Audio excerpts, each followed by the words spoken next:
درود پاک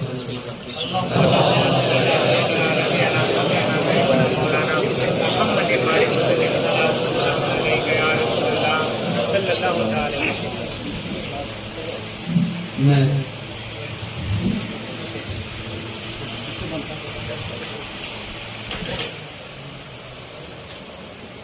اس وقت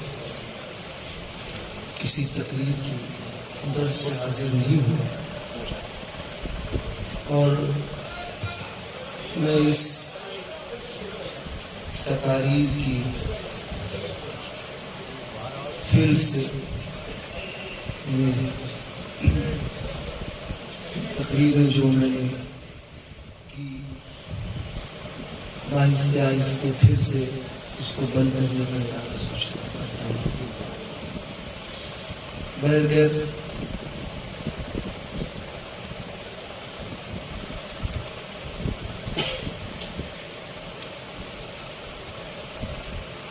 مولانا مفتی حسن رضوی صاحب نے بھی فرمایا صحابہ کے متعلق عقیدہ کیا ہونا چاہیے، بس اس پر بات میرے ذہن میں آئی۔ سبحان اللہ سبحان اللہ۔ حضور پاک نے فرمایا ثم خیر القرون کرنی، خیر القرون کرنی،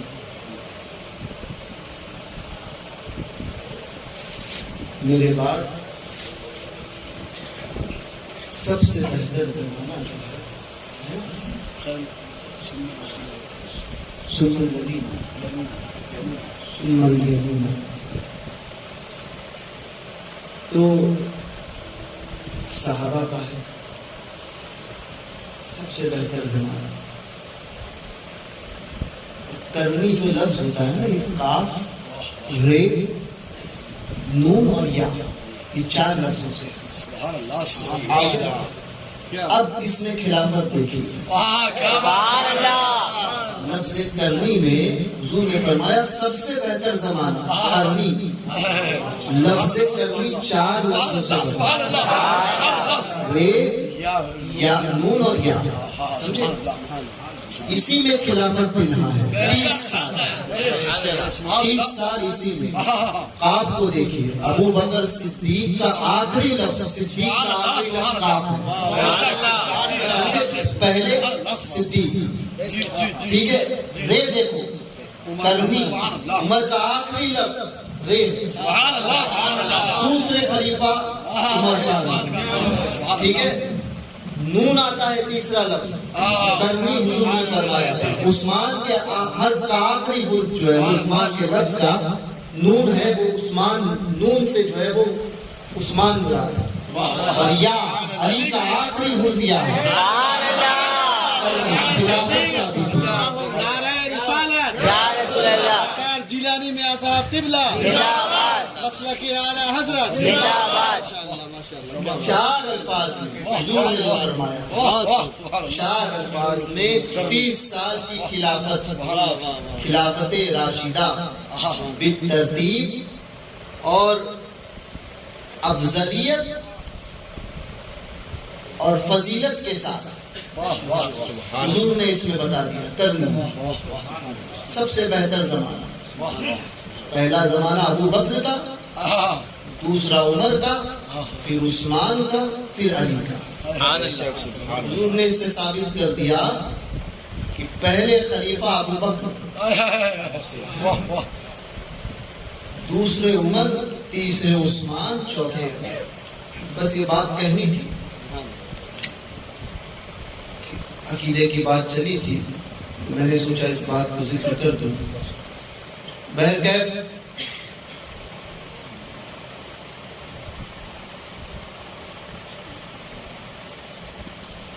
میں نے اس بات کو پایا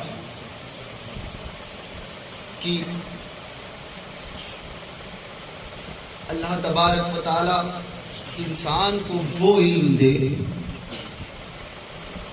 جو علم اسے نفع پہنچائے، یعنی اپنے فضل کے ساتھ جس علم پر اللہ اس کے رسول کے فضل کی مہر ہو، اللہ ایسا علم عطا کرے۔ وہ علم عطا کرے جو ادب کے ساتھ ہو، لیکن جس علم میں ادب نہیں وہ علم تمہیں کوئی فائدہ نہیں دے بے سکتا۔ شک شیطان کے پاس علم کی کمی تھی، معلم الملکوت کہلاتا تھا، اپنے آپ کو تھا نہیں، کہلواتا تھا۔ علم اتنا جس کی کوئی حد نہیں اس کے اعتبار سے، مگر اس نے ادب نہ کیا بے شک تو اس کا علم اسے نفع نہ دے سکا۔ بے شک جو علم ادب کے ساتھ ہوگا وہی علم انسان کو فائدہ پہنچے، بے شک بے شک اور جس علم میں ادب نہیں، جی جس علم میں انکساری اور عاجزی نہیں، وہ علم سوائے تکبر، اور وہ علم انسان کو دین سے دور لے جانے کے لیے کافی ہوتا ہے، بے شک کیونکہ وہ علم جس میں ادب نہ ہو وہ علم اس کے کوئی کام نہیں آئے گا۔ ابن سقا حضور غوث اعظم رضی اللہ تبارک و تعالی جی جی کے دور میں غوث پاک رضی اللہ تبارک و تعالی عنہ جب بغداد معلیٰ پہنچے، جوانی کی منزل ہے، جب پڑھنے لگے سرکار بغداد تو اس دوران طالب علمی میں آپ کے بغداد معلیٰ سے کچھ دوری پر ایک بزرگ کے متعلق مشہور تھا کہ وہ غوث وقت ہے، اچانک ظاہر ہوتے ہیں اور اچانک غائب ہوتے ہیں۔ مورخین میں سے بعض کتابوں میں نے پڑھا کہ ان کا نام یوسف حمدانی ہے، جو سلسلے نقشبند کے بزرگ ہیں۔ بعض نے ان کا نام حضرت یوسف حمدانی لکھا ہے، اور بعض نے ذکر نہیں کیا ہے، کیونکہ ایک جگہ پر غوث پاک رضی اللہ تبارک و تعالی عنہ نے یہ فرمایا تھا قدمی حاضی عدالت کلی جمیلہ، تو اس وقت جن بزرگوں جو بزرگ غوث پاک کی مجالس میں موجود تھے ان میں سے بھی ایک بزرگ تھے یوسف حمدانی۔ اب یہ وہی یوسف حمدانی ہے جو حضرت سلسلے نقشبندیہ کے بزرگ ہیں یا کوئی اور ہے پتہ نہیں، تو بعض نے ان کو کہا ہے جو قدمی حاضری کے وقت موجود تھے، وہ سلسلے نقشبند کے بزرگ گئے تھے۔ تو حضرت غوث پاک رضی اللہ تبارک و تعالی عنہ نے جب یہ سنا کہ بہت بڑے بزرگ ہیں، آپ اور آپ کے دو ساتھی، ایک کا نام تھا عبداللہ اور ایک کا نام تھا ابن سقا، تینوں مل کر جانے لگے۔ ابن سقا نے راستے میں کہا کہ میں تو ان سے ایسا سوال کروں گا کہ جس کا جواب ہی انہیں نہیں آتا۔ عبداللہ نے کہا میں ایسا سوال کروں گا، دیکھوں گا کہ اس کا جواب وہ کیا دیتے ہیں۔ حضور غوث پاک رضی اللہ تبارک و تعالی عنہ نے جب یہ سنا تو فرمایا معاذ اللہ، میں نہ ان سے کوئی سوال کروں گا جس کا جواب وہ جن کو ان کو نہ آتا ہو، نہ ایسی کوئی بات کہ اس کا جواب وہ کیا دیتے ہیں، میں کوئی ایسی بات، میں تو صرف اور صرف ان کی زیارت کی غرض سے حاصل کرنے کے لیے جا رہا ہوں۔ یہ کہہ کر وہ پہنچے۔ یہ بات راستے میں ہوئی، وہ دور انٹرنیٹ، موبائل اور کسی ایسے معاملات کا نہیں تھا، نہ تار ہوتی تھی، نہ اسپیڈ پوسٹ کا دور تھا، ایسا کوئی معاملہ نہیں تھا. یہ بات راستے میں مگر اولیاء کاملین کا سبحان اللہ کی نظر اور ان کا تصرف کہ وہ دیکھتے ہیں، وہ سنتے ہیں جو اور کوئی نہیں دیکھ سکتا اور جو اور کوئی نہیں سن سکتا. یہ ان کا تصرف، یہ ان کا اختیار، اور یہ ان کا میڈیا ہوتا ہے جو اتنا فاسٹ کام ہے. ان بزرگوں کو لوگ کہتے ہیں آج ٹی وی کے ذریعے دین پھیل رہا ہے. میں پوچھتا ہوں اگر ٹی وی کے ذریعے ہی دین پھیلنا ہوتا معاذ اللہ، تو میں پوچھتا ہوں کتنے لوگ داخل اسلام ہوئے؟ کتنے لوگوں نے اسلام کو قبول کیا؟ ٹی وی کے ذریعے اگر اسلام پھیل رہا ہے، کتنے لوگوں نے اسلام قبول کیا؟ ایک غریب نواز. نہ ٹی وی کا معاملہ، نہ کوئی ایسا معاملہ. ایک غریب نواز ہندوستان آ رہے ہیں، 90 لاکھ کو کلمہ پڑھا، 90 لاکھ سے زیادہ. مشہور روایت تو 90 لاکھ کی ہے. کتنے پڑھایا کلمہ، کتنوں کو پڑھایا یہ اللہ جانے، اس کا رسول جانے. 90 لاکھ کی مشہور ہے. ایک کون سا میڈیا تھا وہاں؟ اور اس دور میں اگر کوئی کروڑوں کو بھی کلمہ پڑھائے نا، اس دور میں اگر کوئی کروڑوں کو بھی کلمہ پڑھائے، پھر بھی غریب نواز کے ہاتھ پر ایک شخص جس نے اسلام قبول کیا ہوگا، اس کی برابری وہ نہیں کر سکتا. اللہ اکبر، رسالت یا رسول اللہ، مسلک اعلی حضرت زندہ باد، خواجہ کا ہندوستان زندہ باد. وجہ یہ کہ انہوں نے اس دور میں اسلام کی تبلیغ کی ہے جس دور میں اسلام کی تبلیغ پر پابندی تھی.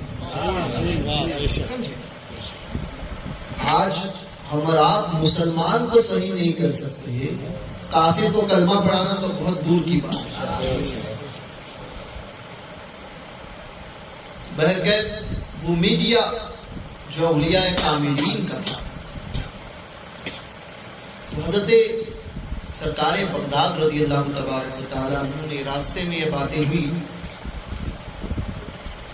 حضور غوث پاک نے یہ فرمایا تھا کہ میں تو صرف ان کی زیارت کی غرض سے فیوز و برکات حاصل کروں، اس لیے جا رہا ہوں. پہنچے اس غار میں، جب پہنچے تو وہ اپنے مقام پر نہیں تھے، موجود نہیں تھے. اچانک تھوڑی دیر بعد وہ غوث وقت ظاہر ہوئے. اور پہلے نہیں تھے. ان کی خاصیت ہی تھی، کرامت تھی کہ جب چاہے ظاہر ہوتے تھے اور جب چاہے غائب ہوتے تھے. تو وہ اچانک ظاہر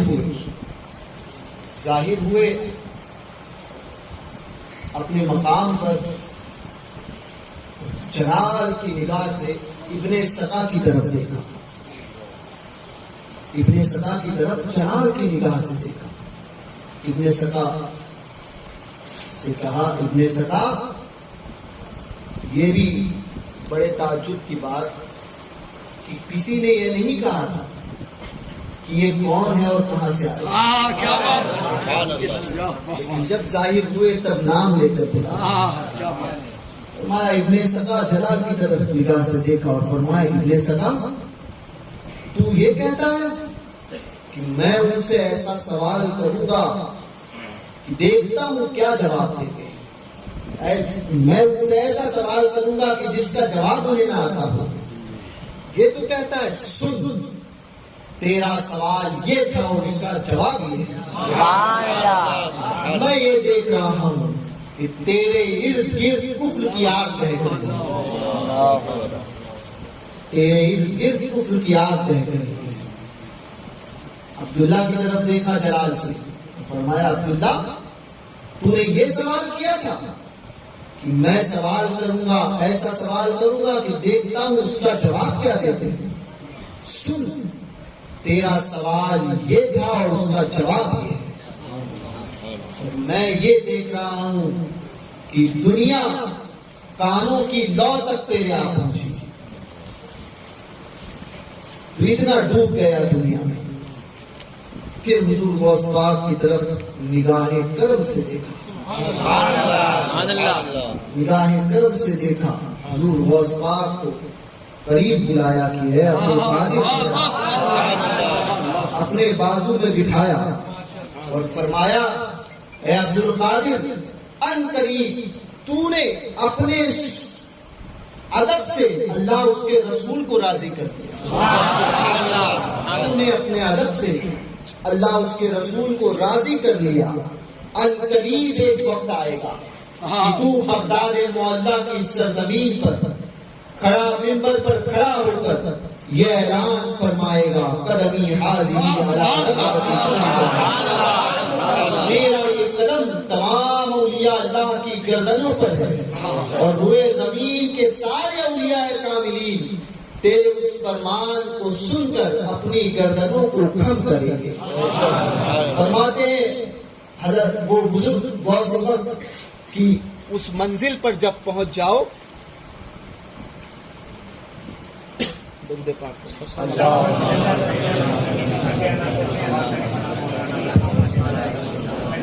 بزرگ فرماتے ہیں جب اس منزل پر پہنچ جانا اور جب یہ اعلان کرنا تو اس سفید ریش بوڑھے کو نہ بھولنا۔ یہ فرمایا، غوث پاک کے پر شفقت فرمائی اور پھر غائب ہوئے۔ عبداللہ کہتا ہے کہ اس کے بعد ہم سب چلے آئے، سب اپنے اپنے کاموں میں مصروف اور کسی کی کوئی تعلقات نہیں۔ تو یہ حال ہوا کہ میرے معاملات ایک بادشاہ سے طے ہوئے اور میں اس کا وزیر بنا، اور میں دنیا میں اس قدر کھو گیا کہ مجھے اس کی کوئی دین کی طرف کوئی توجہ ہی نہ رہی۔ دنیا میرے کانوں تک پہنچی۔ جب میں نے ان کی اس بات کو سچ پا لیا تو میں نے سوچا کہ یقیناً انہوں نے جو کہا تھا کہ تو دنیا میں ایسا ڈوبے گا کہ تیرے کانوں کی لو تک دنیا پہنچے گی، مجھے وقت ہی نہ رہتا دنیا کے معاملات سے نکلنے کا۔ تو میں نے پتا کیا کہ ابن سقا کا حال کیا ہے۔ میرے متعلق اس بزرگ کی پیشن گوئی سچی ہوئی، میں نے پتا کیا کہ ابن سقا کا کیا حال ہے۔ پتا چلا کہ ابن سقا فلاں جگہ پر گیا اور بہت بڑا مناظر بنا، متکلم تھا۔ وہاں پر اس کا عشق، اس کا دل ایک یہودی لڑکی، چرواہے کی لڑکی پر آ گیا، بہت خوبصورت تھی۔ ابن سقا نے اس سے شادی کی مانگ کی۔ اس لڑکی نے کہا میرے باپ سے پوچھ کر بتاؤں۔ باپ نے کہا کہ پہلے میرے چرواہوں کو چرانا پڑے گا۔ اس نے کہا ٹھیک ہے میں چراؤں گا۔ جب وہ چرانے لگا تو پھر اس یہودی نے کہا کہ ایک شرط پر شادی ہوگی کہ تجھے دین اسلام چھوڑ کر یہودیت کو اپنانا پڑے گا۔ اس عورت کی عشق میں گرفتار ہو کے ابن سقا نے اسلام کو چھوڑا، یہودیت کو فرماتے ہیں اس بزرگ کی، حضرت عبداللہ فرماتے ہیں کہ اس بزرگ کی وہ بات بھی سچ ہوئی کہ ابن سقا کے متعلق فرمایا تھا کہ کفر کی آگ میں تیرے ارد گرد دیکھتا، بہکتے ہوئے دیکھتا۔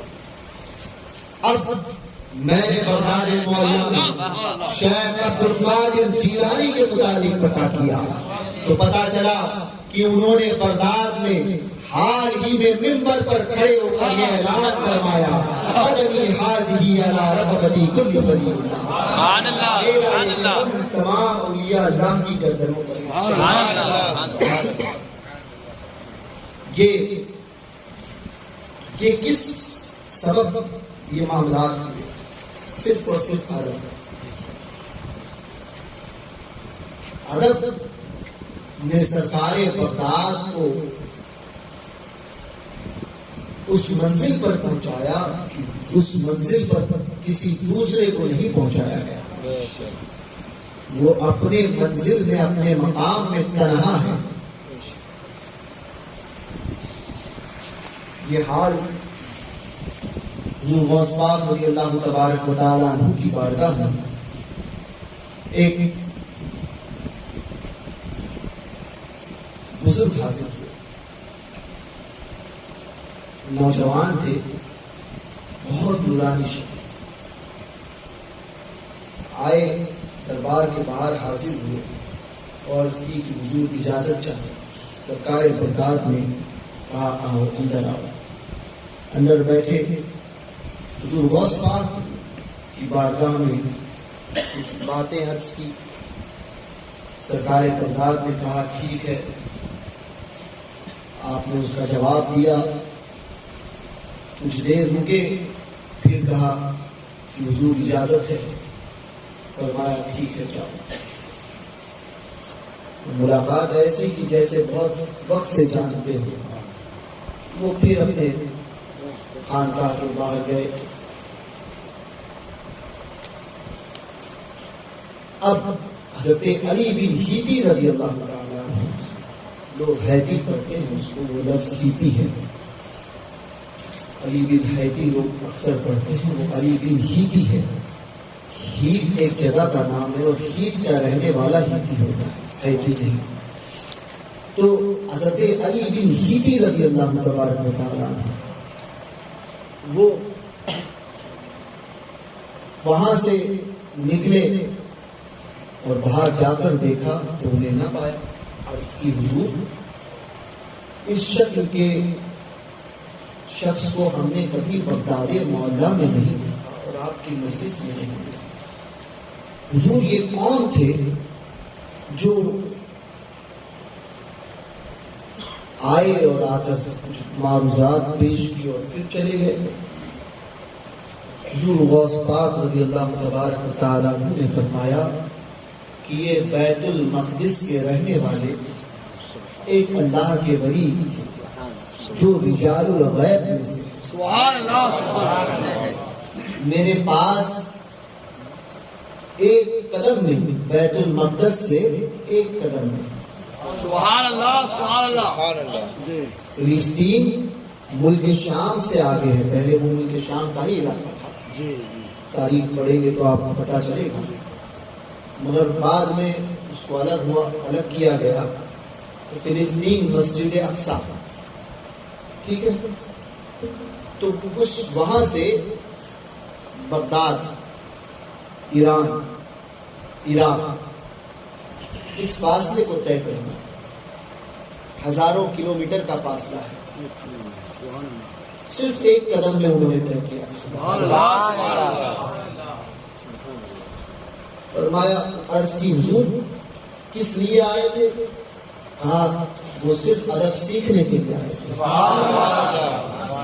اس لیے میری بارگاہ کے ادب کے لیے انہوں نے اپنے آپ کو میرے سامنے ظاہر نہیں کیا، بلکہ میری خانقاہ کے باہر آئے، ایک قدم میں پھر خانقاہ میں اجازت طلب کی، پھر آئے، پھر اپنا مسئلہ پیش کیا، ادب سیکھا، پھر جانے کے بعد میں ایک قدم میں اپنے مقام پر پہنچ گیا۔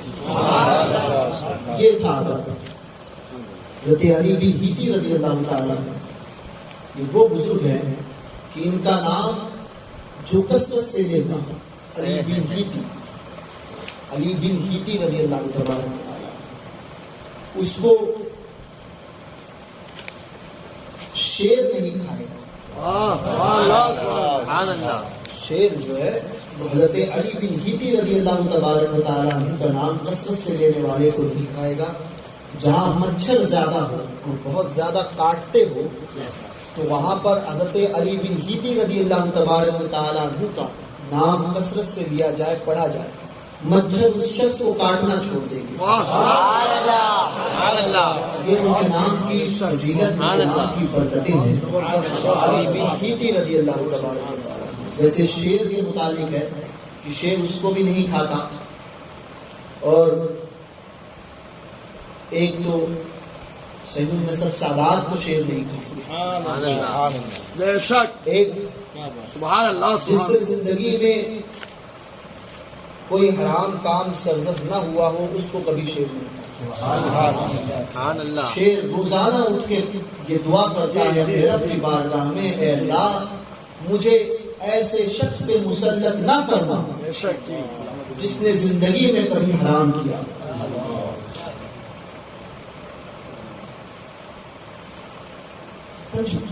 حضرت علی بن ہیتی رضی اللہ تبارک و تعالیٰ یہ وہ بزرگ کہ غوث پاک رضی اللہ تبارک و تعالیٰ عنہ کے اس چشم عالم سے پردہ فرمانے کے بعد حضور غوث پاک نے اس دنیائے ظاہری سے جب پردہ فرمایا کہ لوگوں کی آنکھوں سے آپ روپوش ہو گئے، اجھل ہوئے اور منزل حقیقی کی طرف بڑھے، تو مقام غوثیت پر جو غوث پاک کی نیابت کا منصب ہوتا ہے، سمجھے، ایک تو غوثیت کبریٰ ہے جس پر حضور غوث پاک فائز ہے، سبحان اللہ اس مقام پر دوسرا کوئی فائز نہیں ہو سکتا، اس کی نیابت غوثیت صغریٰ کا مقام ہوتی ہے۔ اس منصب پر حضرت علی بن ہیتی رضی اللہ تبارک و تعالیٰ عنہ غوث پاک کے بعد سب سے پہلے فائز ہوئے۔ سبحان اللہ حضرت علی بن ہیتی رضی اللہ تبارک و تعالیٰ عنہ غوثیت صغریٰ کے منصب پر، یعنی غوثیت کے منصب پر، صغریٰ اور کبریٰ ایک بات کی بحث ہے، غوثیت کے منصب پر سب سے پہلے حضرت علی بن ہیتی فائز ہوئے غوث پاک کے بعد میں، ان کے بعد شیخ خلیل سرساری، ان کے بعد حضرت غوث رفاعی احمد الکبیر رفاعی۔ سبحان اللہ سبحان اللہ تو علی بن ہیتی یہ وہ بزرگ کہ حضور غوث پاک رضی اللہ تبارک و تعالیٰ عنہ فرمایا کرتے تھے کہ علی بن ہیتی میرا بھائی ہے۔ واہ واہ سبحان اللہ سبحان اللہ سبحان اللہ علی بن ہیتی، غوث پاک فرما رہے علی بن ہیتی میرا بھائی ہے۔ اور ایک روایت میں ہم نے اپنے بزرگوں سے سنا کہ غوث پاک فرماتے تھے کہ دنیا کے سارے اولیاء میرے دسترخوان کے کوشاں ہیں، ٹھیک ہے، میرے دسترخوان سے ٹکڑا کھانے والے ہیں، میرے دسترخوان کے مہمان ہیں، جی بے شک دنیا کے سارے اولیاء، اور میں مہمان ہوں علی بن ہیتی کے دسترخوان۔ یہ مقام ہے علی بن ہیتی کا، یہ مقام ہے علی بن ہیتی رضی اللہ تبارک و تعالی۔ کس مقام پر فائز؟ غوث پاک کے سامنے جب جاتے تھے تو سنت صدیقی کو ادا کرتے تھے۔ سبحان اللہ کیا سنت صدیقی؟ منہ میں کنکڑیاں لے کر جاتے تھے، بولتے نہیں تھے۔ غوث پاک فرماتے تھے کہ علی بن ہیتی بولتے نہیں ہو، کچھ تو کہو۔ تو پھر عرض کرتے تھے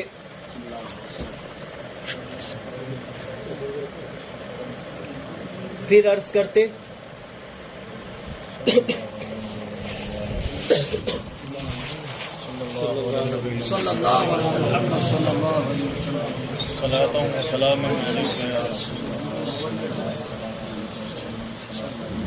پھر عرض کرتے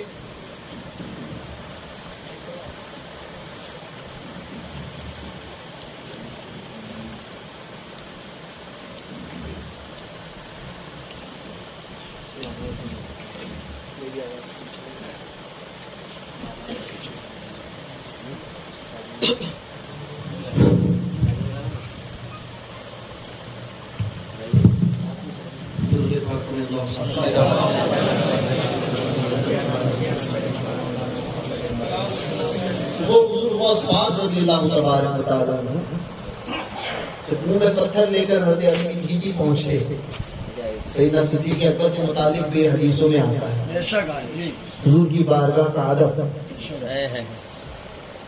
علی بن ہیتی بھی یہی بات کرتے. لوگوں نے عرض کی کہ آپ بولتے نہیں ہو. کہا کہ میں ڈرتا ہوں اس بات سے کہ بارگاہ غوثیت میں حضور غوث پاک کے آگے ان کے سامنے ان کی آواز پر کہیں میری آواز بلند نہ ہو جائے. اس لیے ڈرتا ہوں کہ جو کچھ کمایا ہے میں نے جو کچھ کمایا ہے کہیں وہ سب کے سب ذرائع نہ ہو جائے. اللہ اکبر اللہ وہ سلب نہ کر لیا جائے. اللہ اکبر اللہ. اس لیے میں ڈرتا ہوں اس بات سے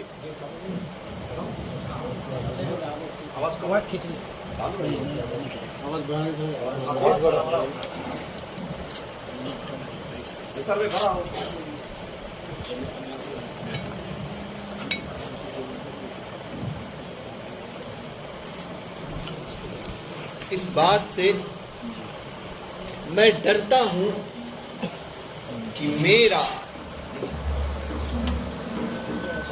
اس بات سے میں ڈرتا ہوں کہ جو کچھ میں نے کمایا ہے وہ سب کچھ سلب نہ کر دیا جائے سب کچھ نہ کھینچ لیا جائے. حضرت علی بن ہیتی رضی اللہ عنہ تو غوث پاک کی بارگاہ میں جاتے تھے تو غوث پاک کی بارگاہ میں اسی عذر کو پیش کرتے تھے کہ حضور آپ کی بارگاہ میں علی کی یہ مجال کہ کچھ بولے.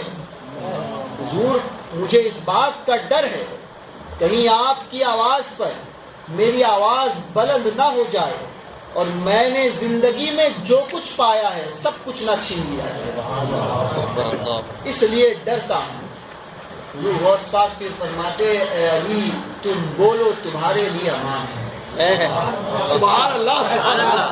فیضان غوث اعظم زندہ باد. فیضان غوث اعظم زندہ باد. شہزادہ غوث اعظم زندہ باد. علی تم بولو تمہارے لیے امان ہے. علی تم بولو تمہارے لیے امان ہے. وہ علی بن ہیتی رضی اللہ تبارک و تعالی. ادب وہ معاملہ کہ ایک مرتبہ ہیت میں اپنے مریدوں کے ساتھ موجود تھے. ہیت میں کہیں جا رہے تھے.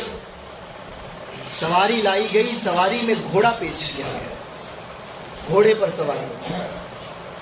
حضرت علی بن ہیتی کے مریدین تھے اور ہیت بغداد معلیٰ سے 250 کلومیٹر کے فاصلے پر 250 کلومیٹر سے 250 کلومیٹر کے فاصلے پر ہیت شریف. تو ہیت میں موجود تھے. سفر کر رہے تھے کہیں جا رہے تھے. مریدین کا ایک بڑا حلقہ تھا. گھوڑا پیش کیا گیا. ابھی زن پر پیر رکھنے ہی جا رہے تھے کہ حضرت علی بن ہیتی رضی اللہ تبارک و تعالی عنہ نے پیر ہٹایا اور ہاتھ باندھ کر گھوڑے کے سے پیچھے ہو گئے. پیچھے ہوئے اور ہاتھ باندھ کر کے کھڑے ہو گئے. گردن کو نیچے کر دیا. کئی دیر تک اسی حالت میں رہے. اس کے بعد میں تھوڑی دیر بعد پھر آپ گھوڑے پر چلنے لگے. عرض کی کسی نے حضور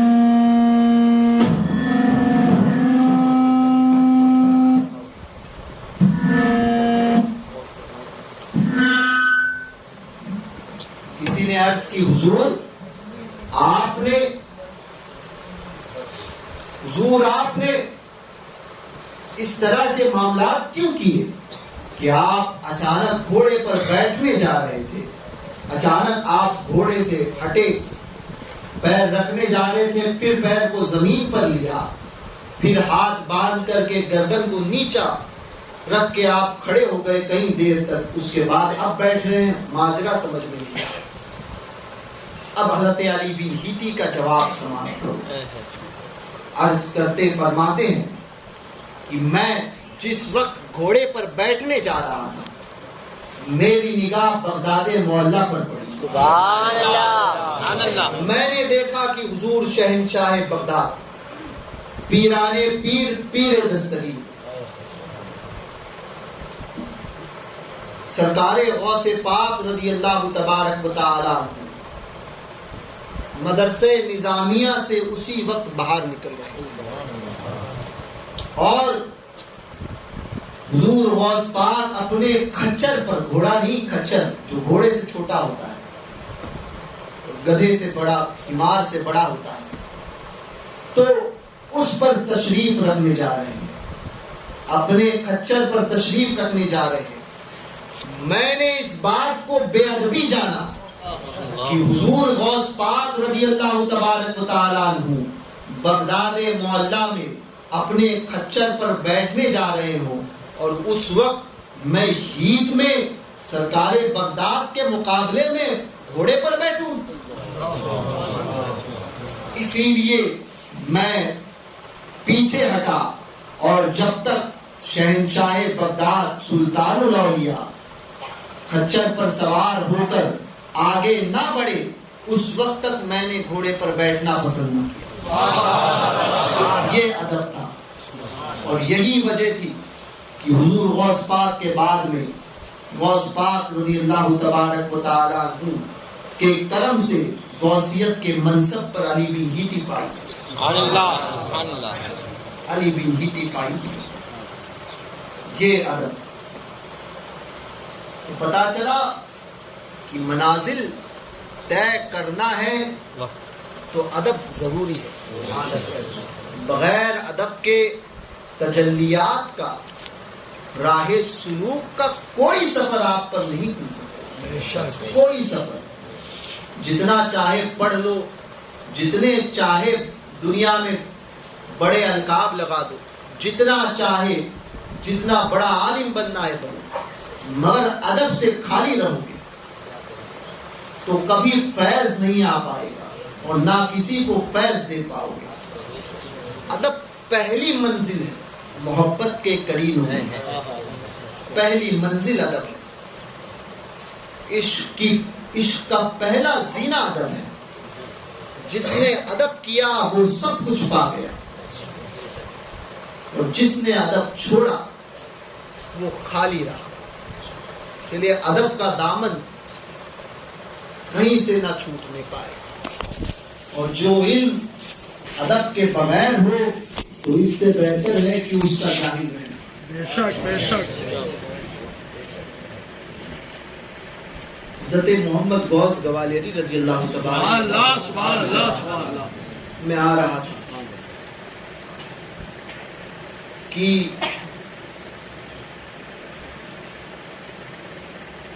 میں نے ابھی انہی کو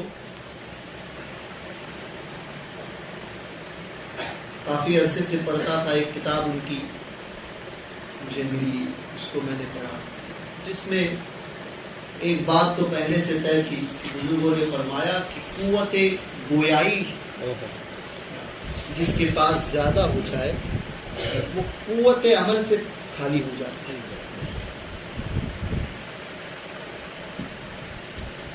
اس لیے میں نے یہی سوچا اس قوت گویائی کو ختم کیا جائے،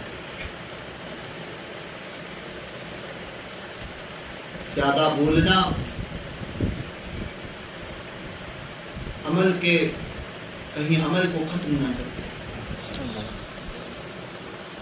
اور حضرت محمد غوث گوالیری رضی اللہ تبارک و تعالی عنہ پیری مریدے کے متعلق ایک باب میں آپ تحریر فرماتے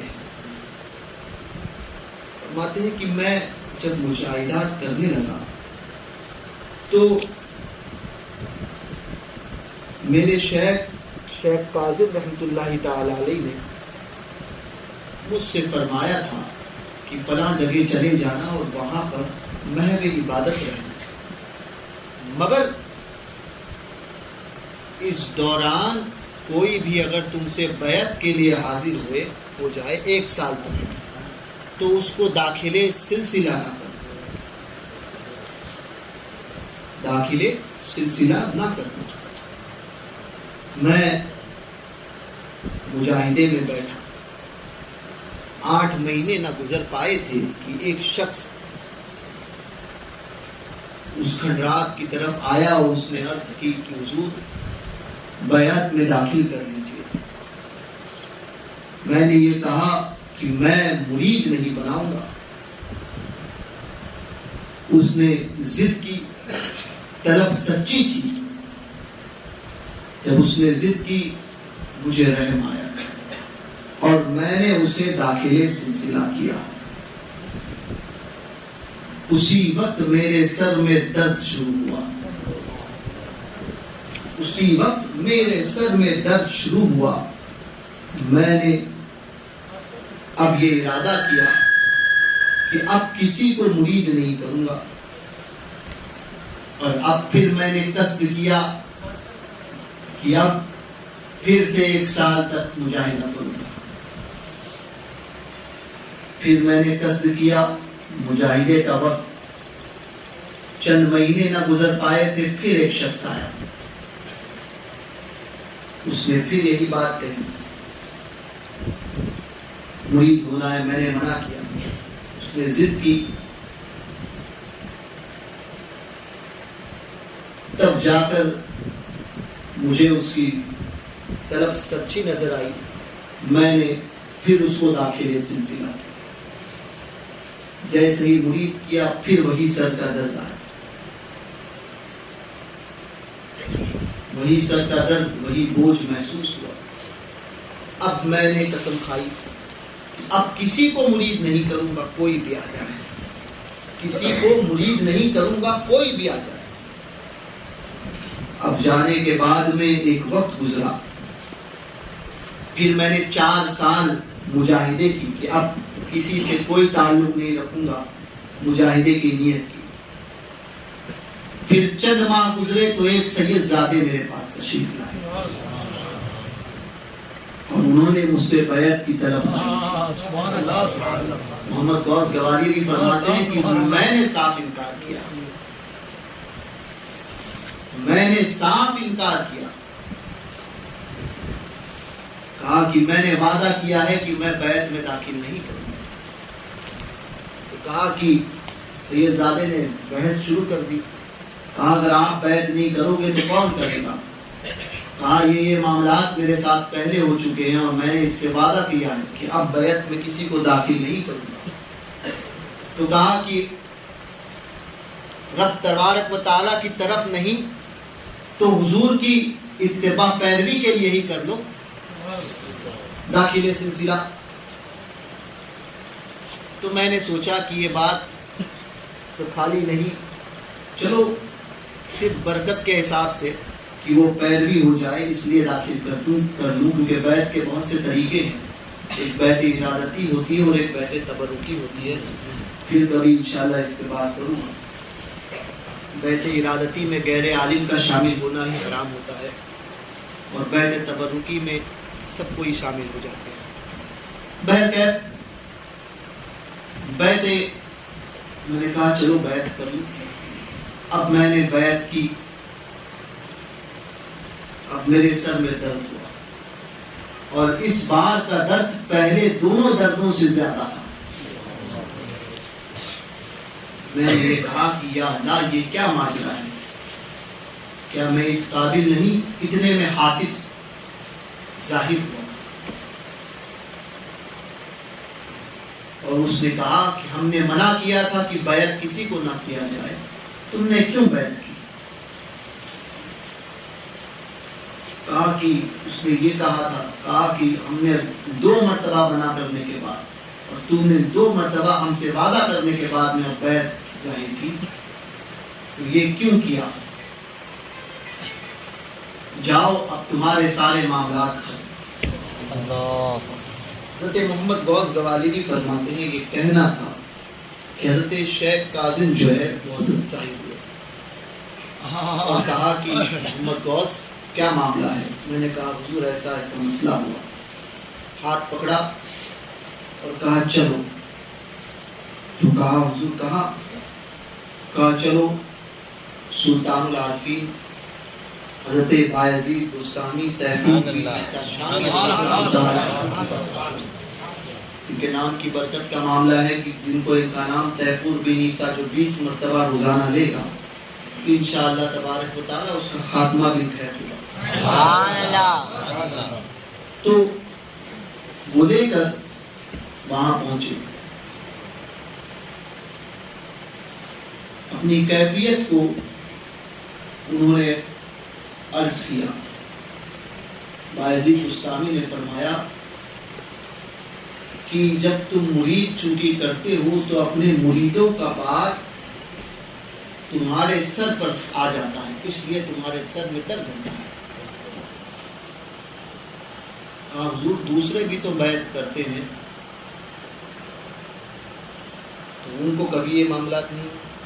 بایزید بستانی نے اب جو فرمایا وہ سنیں، فرماتے ہیں دوسرے جو کرتے ہیں وہ اس منزل پر ہوتے ہی نہیں کہ جس منزل پر وہ کسی کو کچھ دے سکے، چونکہ تم لشکر محمدی میں سے ہو، اس لیے اس کا سارا بار تم اپنے سر پر لے لیتے ہو، اس لیے وہ سارے معاملات۔ اب بایزید بستانی نے بڑا طویل واقعہ ہے حضور کی بارگاہ میں محمد غوث گوالیری کو پیش کیا، سبحان اللہ سبحان اللہ، پیش کیا۔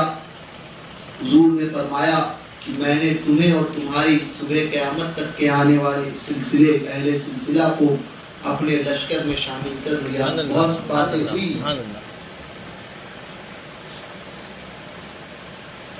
اور پھر خرقہ پہنایا گیا۔ اس واقعے سے بھی اس بات کی طرف اشارہ ہے کہ سارے معاملات ادب کے ساتھ اس روحانیت کو حاصل کرنے کے ہیں کہ جس کو ہم اور آپ دیکھ نہیں پاتے۔ ہم سمجھتے ہیں کہ ہم نے 8 سال پڑھا، 5 سال پڑھا، 6 سال پڑھا، 10 سال پڑھا، 12 سال کا ہم نے کورس کیا، افتاء کیا، مفتی بنے، بڑے عالم بن گئے۔ 5-10 سال کسی کتاب کو لے کر ہم پڑھنے لگے، وظائف اوراد و وظائف، ہم سمجھتے ہیں کہ ہم نے ساری منازل کو پار کر لیا، ہم ہی متقی اور ہم ہی بنے۔ ولایت اس چیز کا نام نہیں ہے، ولایت اس چیز کا نام نہیں ہے۔ ولایت نام ہے معرفت الہی کو حاصل کرنا، معرفت الہی کو حاصل کرنا، اس چیز کا نام ولایت ہے۔ ولایت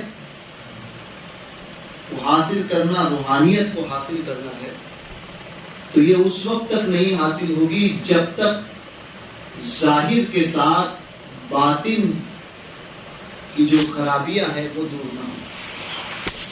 ظاہر کو ہے صفائے ظاہری کے ساز و ساما خوب کو، مفتی اعظم فرماتے ہیں جس کا باطن صاف ہو وہ باصفا ملتا نہیں۔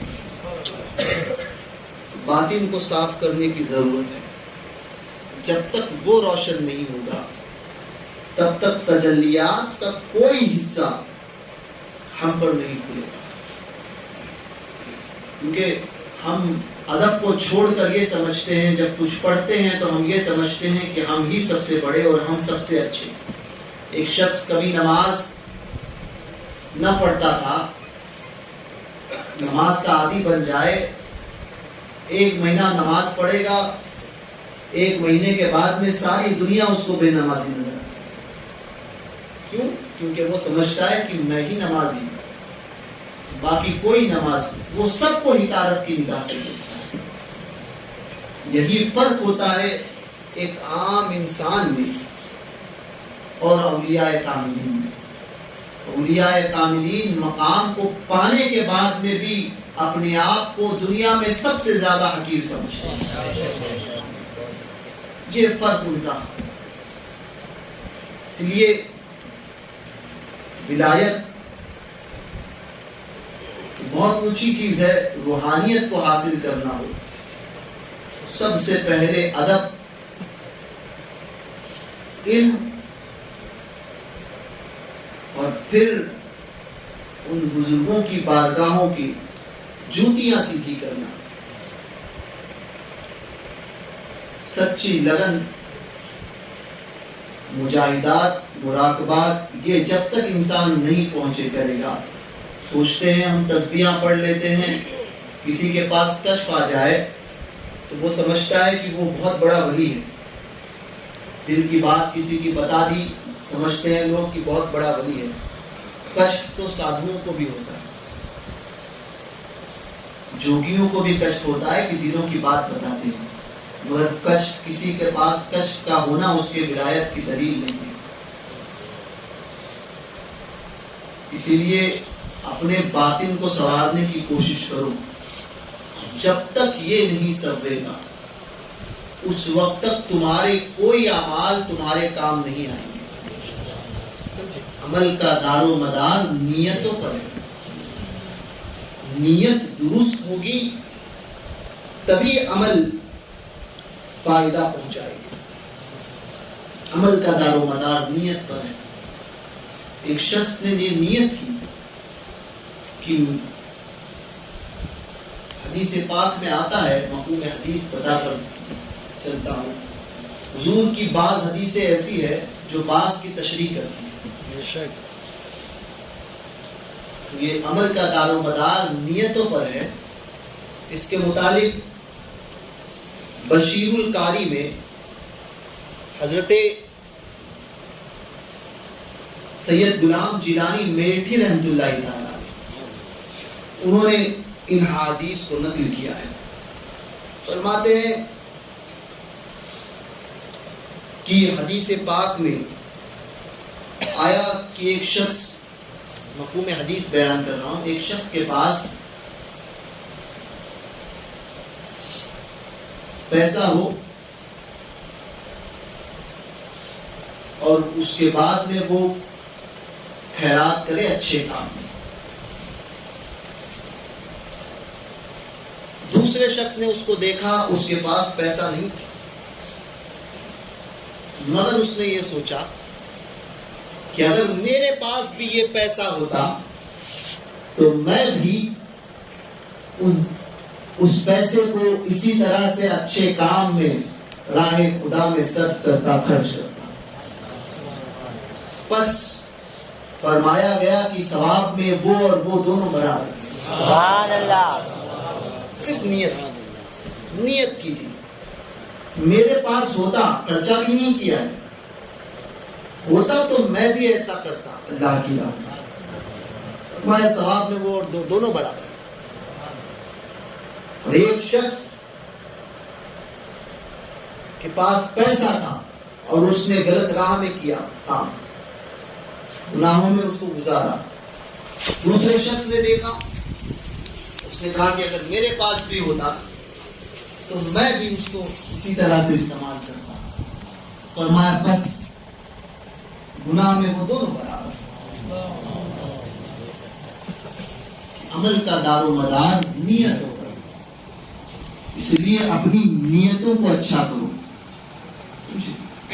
یہ حسد، یہ بغض، کسی کے متعلق بری باتیں یا کسی کے متعلق بری سوچ کو رکھنا، ان باتوں سے گریز کرو کہ پتہ نہیں کہ اللہ تبارک و تعالی کی خفیہ تدبیر میں اس کے لیے کوئی بھلائی ہو اور تمہارے لیے وہی شر۔ اس لیے پناہ مانگتے رہو اللہ تبارک و تعالی کی۔